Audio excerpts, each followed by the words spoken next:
எல்லோருக்கும் வணக்கம். விடுதலை டெஸ்ட் பேட்ச் 2.0 யாருக்குன்னா பிசி டிஎன்யூஎஸ்ஆர்பி பிசிக்கு ஸ்டார்ட் பண்ணியிருக்கோம். ஸோ இது வந்து டெஸ்ட் பேட்ச் 7. ஸோ என்னைக்கு ஸ்டார்ட் ஆகுது அப்படின்னா டிசம்பர் 29 ஸ்டார்ட் ஆகுது. ஃபீஸ் வந்து 599 தான். ஸோ ஜிபே நம்பர் ஆல்ரெடி கொடுத்துருப்போம். ஸோ உங்களுக்கு நீங்கள் ஜாயின் பண்ண விருப்பம் தான் ஜாயின் பண்ணிக்கலாம். ஸோ டெஸ்ட் எப்படி பிளான் பண்ணியிருக்கோம் அப்படின்னா வீக்லி 2 டைம், அதாவது புதன்கிழமையும் ஞாயிற்றுக்கிழமையும் தான் நடக்கும். ஸோ இதற்கான ஷெடியூல் வந்து நம்ம ஆல்ரெடி பிடிஎஃப் வந்து நம்ம டெலிகிராம் சேனலில் அப்டேட் பண்ணியிருக்கோம். ஸோ உங்களுக்கு பிடிஎஃப் வேணும் அப்படின்னா நம்ம டெலிகிராம் சேனல் லிங்க் கீழே கொடுக்குறேன், நீங்கள் அதில் போய் நீங்கள் டவுன்லோட் பண்ணிக்கலாம். பிடிஎஃப் வந்து நீங்கள் ஷெடியூல் வந்து பார்த்து பண்ணிக்கலாம். ஸோ எந்த மாதிரி பிளான் பண்ணியிருக்கோம், டெஸ்ட் வந்து பிளான் பண்ணியிருக்கோம் எப்படி பண்ணியிருக்கோம்னா ஆல்ரெடி நம்ம இது வரைக்கும் ஒரு 6 பேஜ் பிடிச்சிருக்கோம். ஸோ அந்த 6 பேஜுக்குள்ள கொஸ்டின்ஸ் தான் சேம் கொஸ்டின் தான் வரும். ஸோ கொஸ்டின் வந்து மேக்ஸிமம் வெளியில் வந்து பிசி கொஸ்டின் வந்து மேக்ஸிமம் வெளில வந்து ரிலீஸ் பண்ணல.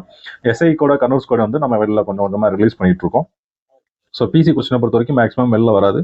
ஸோ அதனால் விருப்பம் இருக்கிறவங்க நீங்கள் ஜாயின் பண்ணிக்கலாம். ஸோ டெஸ்ட் எப்படி இருக்கணும் அப்படின்னா ஒரு டேர்ம் வைஸில், அதாவது சயின்ஸ் மட்டும், அப்புறம் சோசியல் சயின்ஸ் சோசியல் டெஸ்ட் அப்படி, அதாவது இப்போ 6th ஃபர்ஸ்ட் டேர்ம் எடுக்கிறோம் அப்படின்னா சயின்ஸ் மட்டும் ஒரு டெஸ்ட் இருக்கும். ஸோ பேட்டர்ன் எப்படி இருக்கும்னா 70 கொஸ்டின் தான் உங்களுக்கு ஆல்ரெடி இருக்கும்ல. ஸோ அதே பேட்டர்னில் தான் நம்ம எடுத்திருப்போம். ஸோ அதுக்கப்புறம் சமூக அறிவியல், ஆறாம் வகுப்பு ஃபர்ஸ்ட் டேர்மில் உள்ள சமூக அறிவியல். ஸோ அதே மாதிரி தான் அடுத்து செகண்ட் டேர்ம் ஸ்டார்ட் பண்ணியிருப்போம். அப்புறம் செகண்ட் டேர்மில் உள்ள சோசியல் சயின்ஸ், அதுக்கப்புறம் தேர்ட் டேர்மில் உள்ள சயின்ஸு சோசியல் சயின்ஸ். ஸோ மொத்தமாக இது எல்லாமே சேர்த்து ஒரு ரிவிஷன் டெஸ்ட், எல்லாத்தையும் சேர்த்து என்ன பண்ணுறோம், மொத்தமாக ஒரு ரிவிஷன் டெஸ்ட் போகிறோம். ஸோ அதுவும் 70. அது கூட உங்களுக்கு என்ன இருக்கும் அப்படின்னா தமிழ் எலிஜிபிலிட்டி டெஸ்ட்டும் அது கூட ஆட் பண்ணியிருப்போம். தமிழ் எலிஜிபிலிட்டி டெஸ்ட் அது கூட ஆட் பண்ணியிருப்போம். ஸோ இந்த மாதிரி தான் பிளான் பண்ணியிருப்போம். சைக்காலஜிக்கு மட்டும் தனியாக ஒரு டெஸ்ட் வச்சிருக்கோம். சைக்காலஜிக்கு என்ன பண்ணியிருக்கோம், தனியாக ஒரு டெஸ்ட் வச்சிருக்கோம். ஸோ அஸ் பர் உங்கள் சிலபஸை பேஸ் பண்ணி, அதாவது டிஎன்யூஎஸ்ஆர்பி பிசிக்குள்ள சிலபஸ் சைக்காலஜியில் என்ன கொடுத்துருக்காங்களோ அந்த சிலபஸை பேஸ் பண்ணி மட்டும்தான் நம்ம ஷெட்யூல் ரெடி பண்ணியிருக்கோம். ஸோ 70 கொஸ்டின் தான் இருக்கும். ஸோ அதுக்கு ஒரு நம்ம ப்ரீவியஸாக அந்த கொஸ்டின் எங்கேருந்து எடுப்போமோ அதுக்குள்ள அந்த மெட்டீரியல் கொடுத்துருவோம். ஸோ அந்த மெட்டீரியலில் சொல்யூஷன் இருக்கும். நீங்கள் அந்த சொல்யூஷன்ஸ் பார்த்துக்கலாம். அந்த சொல்யூஷன்ஸ் வந்து உங்களுக்கு வந்து ரொம்ப எலாபரேட்டாக தான் கொடுத்துருப்பாங்க. அது நீங்கள் தமிழில் படிக்கணும்னாலும் படிச்சுக்கலாம், இங்கிலீஷில் படிக்கணும்னாலும் இங்கே படிச்சுக்கலாம். ஏன்னா ரெண்டுலேயுமே இருக்கும். அந்த மெட்டீரியல் வந்து தமிழ் அண்ட் இங்கிலீஷில் இருக்கும். போத் தமிழ் அண்ட் இங்கிலீஷில் இருக்கும், பைலிங்குள்ள இருக்கும். ஸோ நீங்கள் அதில் உங்களுக்கு எது ஈஸியாக இருக்கும் நீங்கள் அதை வந்து ஈஸியாக படிச்சுக்கலாம். ஓகே, அதுக்கப்புறம் என்ன பண்ணுறோம், 6th ஃபுல்லாக கம்ப்ளீட் பண்ணிட்டோம். ஸோ ப்ளஸ் ஒரு சைக்காலஜி டெஸ்ட் கம்ப்ளீட் பண்ணிட்டோம். அதுக்கப்புறம் என்ன பண்ண போகிறோம் அப்படின்னா 7th சயின்ஸு, அதுக்கப்புறம் சோசியல் சயின்ஸு, செகண்ட் டேர்மில் சயின்ஸு, அதுக்கப்புறம் சோசியல் சயின்ஸு, அதுக்கப்புறம் தேர்ட் டேர்மில் சயின்ஸு, அதுக்கப்புறம் சோசியல். ஸோ இது எல்லாம் சேர்த்து என்ன பண்ணுறோம், இது எல்லாமே ஒரு சேர்த்து ஒரு revision test plus 7th Tamil என்ன பண்ணுறோம், 7th தமிழில் ஒரு ரிவிஷன் டெஸ்ட்டு அது கூட ஆட் பண்ணிக்கிறோம். ஸோ இந்த டெஸ்ட் எப்படி இருக்கும் அப்படின்னா 150 கொஸ்டின், அதாவது 80 + 70, அதாவது உங்களுக்கு ஜிகேல வந்து 70 கொஸ்டின், தமிழில் வந்து 80 கொஸ்டின் இருக்கும். மொத்தமாக சேர்த்து 150 கொஸ்டின் இருக்குது. இந்த ஒரு டெஸ்ட் மட்டும் 70 + 80 இருக்கும். ஸோ 150 கொஸ்டின் இருக்கும். ஸோ இது உங்களுக்கு as per நம்ம பிசி கொஸ்டின் எப்படி இருக்குமோ அதே பேட்டர்னில் தான் கொடுத்துருப்போம். ஸோ அதுக்கப்புறம் உங்களுக்கு சைக்காலஜி, ஸோ அதே மாதிரி தான் சைக்காலஜி டாபிக் அப்படியே தான் ரிவிஷன் ஆகும். அதுக்கப்புறம் 8th பொறுத்த வரைக்கும் நம்ம என்ன பண்ணிருக்கோம்னா ஃபிசிக்ஸ் தனியாக, கெமிஸ்ட்ரி தனியாக, பயாலஜி தனியாக, ஹிஸ்ட்ரி தனியாக, ஜியாகிரஃபி தனியாக, எக்கனாமிக்ஸும் சிவிக்ஸும் மட்டும் 2 கம்பைன் பண்ணியிருக்கோம். குடிமையியல் பொருளாதாரத்தை மட்டும் என்ன பண்ணியிருக்கோம் அப்படின்னா ஒன்றாவே ஒரே டெஸ்ட்டாக கம்பைன் பண்ணி வச்சுருக்கோம். ஏன்னா நம்பர் ஆஃப் கொஸ்டின்ஸ் வந்து அதில் கம்மியாக தான் எடுக்க முடிஞ்சுது. கொஸ்டின் வந்து நம்ம நிறைய எடுக்கணும்னா எடுக்கலாம். ஒரு பிசி எக்ஸாமுக்கு என்ன கொஸ்டின் தேவையோ ஸோ அந்த ஸ்டாண்டர்டில் நம்ம எப்படி கொஸ்டின் எடுக்கணுமோ ஸோ அந்த லெவலை பேஸ் பண்ணி தான் அதை வந்து கொஸ்டின் எடுத்திருக்கோம். ஸோ அதனால் அது ரெண்டையும் சேர்த்து மட்டும் ஒரு டெஸ்ட்டாக வச்சுருப்போம். ஸோ இதுக்கப்புறம் என்ன பண்ணுவோம் அப்படின்னா இது எல்லாமே சேர்த்து 8th ஃபுல்லாகவே ஒரு ரிவிஷன் டெஸ்ட்டு கொடுத்துருப்போம். ஸோ அது போக 8th தமிழ். ஸோ நீங்கள் இந்த தமிழை மட்டும் படித்தாலே போதும், ரொம்ப பேசிக்ஸாக இருக்கும். ஓவரலாக மட்டும் ரீட் பண்ணால் போதும்.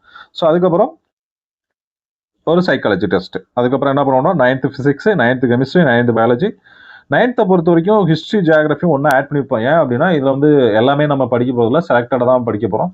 ஸோ அதனால் செலக்டட் கொஸ்டின்ஸ் தான் எடுத்திருக்கோம் 9th பொறுத்த வரைக்கும். ஸோ அதில் எல்லா பாடமும் நீங்கள் படிக்கணும்னு அவசியம் கிடையாது, செலக்டடாக உள்ள பாடம் மட்டும் படிங்க. அதே மாதிரி சிவிக்ஸும், அதாவது குடிமையியலும் பொருளாதாரமும் அதே மாதிரி தான் நம்ம எடுத்திருப்போம். ஸோ இதுக்கு முடிஞ்சதுக்கப்புறம் மொத்தமாக ஒரு revision test, Tamil eligible test ஒரு 80 கொஸ்டின். ஸோ ஓகே, அதே மாதிரி அதுக்கப்புறம் சைக்காலஜி கொஸ்டின் சேம் போர்ஷன் தான். நெக்ஸ்ட் என்ன பண்ணுவோம்னா 10th பொறுத்த வரைக்கும் இம்பார்ட்டன்ஸ் கொஞ்சம் அதிகமாக கொடுத்துருப்போம், வெயிட்டேஜ் கொஞ்சம் நிறையா கொடுத்துருப்போம்.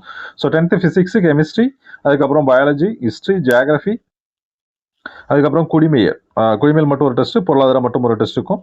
இது எல்லாமே சேர்த்து ஒரு டெஸ்ட்டு 70 கொஸ்டினுக்கு. ஸோ அதுக்கப்புறம் ஒரு சைக்காலஜி. ஸோ அது போக என்னன்னா 3 ஃபுல் டெஸ்ட் இருக்கும். ஸோ நோட்டிஃபிகேஷன் எப்போ வேணாலும் வரலாம். ஆன் டேட் வந்து நமக்கு தெரில. அந்த எஸ்ஐ கேஸ் முடிகிறதுக்கு மேபி 2ஆம் தேதி போர்டு வந்து கவுண்டர் ஃபைல் சப்மிட் பண்ணிடுவாங்க. ஸோ அது முடிஞ்சதுன்னா அதில் தெரிஞ்சிடும். ஏன் வந்து நோட்டிஃபிகேஷன் டிலே ஆகுன்னு ஒரு காரணம் மட்டும் சொல்லிடுறேன். என்ன காரணம் இருக்கும் அப்படின்னா, ஒரு ரிசர்வேஷன் கேஸ் தான் ஒண்ணு போயிட்டு இருக்காங்க. அதாவது பொண்ணுங்களுக்கு வந்து பட்டாலியன்ல வந்து ஒரு இடஒதுக்கீடு வேணும் அப்படின்னு சொல்லி ஒரு கேஸ் வந்து ஃபைல் பண்ணுங்க. மினிமம் அதாவது 30%, 33% நீ குடுக்கலைனாலும் ப்ராப்ளம் கிடையாது. எங்களுக்கு ஒரு 10% ஆச்சும் பட்டாலியன்ல குடுங்க. 2010, 11 வரைக்கும் நீங்க எடுத்திருக்கீங்கல்ல. பட்டாலியன்ல 2010லேருந்து 11 வரைக்கும் எடுத்திருக்கீங்க. இப்ப ஏன் குடுக்க மாட்டேங்கிறீங்க? அப்படின்ற மாதிரி தான் அவங்க கேஸ் ஃபைல் பண்ணியிருக்காங்க.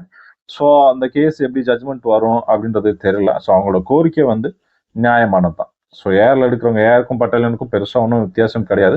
ஸோ அது போர்டோட டிசிஷன் ப்ளஸ் கவர்மெண்டோட டிசிஷன், ஜட்ஜ் என்ன சொல்றாங்க அப்படின்றத பொறுத்து தான் இருக்கு. ஸோ அது எந்த மாதிரி வருது அப்படின்னு பார்த்துட்டு அதுக்கப்புறம் வந்து நோட்டிஃபிகேஷன்ல அதை அப்டேட் பண்ணி ஆகும். ஏன்னா அடுத்த நோட்டிஃபிகேஷன்ல பட்டாலியன் ஆட் பண்ணாங்க, இன்கேஸ் ஆட் பண்ணலைன்னா அவங்க நோட்டிஃபிகேஷன் ரிலீஸ் பண்ணிடலாம். சப்போஸ் அவங்க ஆட் பண்றாங்க அப்படின்னா இந்த கேஸ் முடிஞ்சாதான் அவங்க வந்து அந்த நோட்டிஃபிகேஷன் வந்து ரிலீஸ் பண்ண முடியும். ஏன்னா அதில் பொண்ணுங்களுக்கு எத்தனை சீட் அப்படின்றது நோட்டிஃபிகேஷன்ல எப்பவுமே நம்ம போர்டு வந்து மென்ஷன் பண்ணுவாங்க. ஸோ அது இந்த தடவையும் நோட்டிஃபிகேஷன் ரிலீஸ் பண்ணும்போது அதை கண்டிப்பாக மென்ஷன் பண்ணுவாங்க. ஸோ இந்த கேஸ் இல்லைன்னா அவங்க ஈஸியாக பண்ணிடலாம். ஓகே, அது என்னன்னு வெயிட் பண்ணி தான் பார்க்கலாம். ஸோ January 6 நமக்கு 6 or 7ல மேக்ஸிமம் ஜட்மெண்ட் வந்துடும். ஸோ அன்னைக்கு இவங்க போர்டு வந்து கவுண்டர் பில் சப்மிட் பண்ணிட்டாங்கன்னா 6 எல்லாம் என்ன வந்துடும், இது வந்துடும், ஜட்மெண்ட் வந்துடும். இன்கேஸ் டிலே ஆச்சு அப்படின்னா அதுக்கப்புறம் பொங்கல் ஹாலிடே வந்துடும். ஸோ அதுக்கப்புறம் அப்புறம் ரிபப்ளிக் டே வருது. ஸோ இதெல்லாம் முடிஞ்சுதான் அடுத்து கேஸே கோர்ட்டுக்கு வரக்கு வாய்ப்புகள் அதிகமாக இருக்கு. ஸோ அதனால நம்மளோட வேலை என்ன, நோட்டிஃபிகேஷன் எப்போ வேணாலும் வந்துட்டு போகுது, நம்ம வந்து இப்போ வந்து படிக்கிறத படிச்சுட்டே இருக்கலாம். Okay, thank you. எதுவும் டவுட்னா என்னோட நம்பர் தரேன், வாட்ஸ்அப் நம்பருக்கு மெசேஜ் பண்ணுங்க. 8680801563. ஸோ இந்த நம்பருக்கு நீங்கள் என்ன பண்ணுறீங்க அப்படின்னா B2.0 TP07 அப்படின்னு சொல்லி என்னோட வாட்ஸ்அப் நம்பருக்கு நீங்கள் மெசேஜ் பண்ணுங்கள். உங்களுக்கு ஷெடியூல் வந்து நான் PDF கூட கொடுத்துறேன். Okay, thank you all.